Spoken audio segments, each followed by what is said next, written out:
This is Beth Kitchen, and I'm an assistant professor in the UAB Department of Nutrition Sciences. If you're doing more cooking at home these days and looking for easy recipes, you'll love this Cooking with Cans segment. I'm going to show you how to make easy red clam sauce. How easy is it? Well, you're looking at all of the ingredients in this recipe. That's right. All you need is a can of diced tomatoes and a can of white clam sauce. You may have noticed that the diced tomatoes I chose are no salt added. Salt adds a lot of flavor, and you don't want to miss out on that.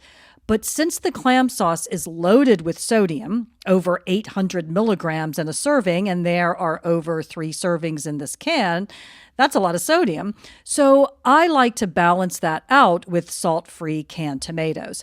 That way I get the enhanced flavor from the salt, but without a sodium overload. Now, all you do is open the cans and pour the contents into a medium saucepan. Start out with the lid on and the temperature on high. Take it to a slow boil and leave it there for about 5 minutes, stirring it at least once during that time to keep it from burning on the bottom. Then bring the temperature down to a low simmer and take the lid off. The hard work is now done. Just let it simmer with the lid off for about an hour or so. I like to simmer off a lot of the liquid until I have a nice, thick, savory sauce. When I made this particular sauce, I was doing a weight workout, and every few sets I went in to give it a stir. The longer it simmers, the thicker the sauce will be.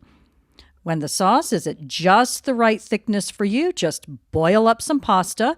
If you like whole wheat pasta, that's great. It'll add some fiber, but I just don't like it, so I stick with regular. It's still loaded with protein, and I like the taste so much better. I added some freshly grated Parmesan cheese to this and also a bit of mozzarella, a fresh green salad with an olive oil vinaigrette dressing, and, of course, a nice glass of Chardonnay. You should get about 4 to 5 servings out of this recipe. It freezes nicely, so if you don't eat it all up in a few meals, it makes a great standby last-minute meal. I hope you enjoy this super easy sauce.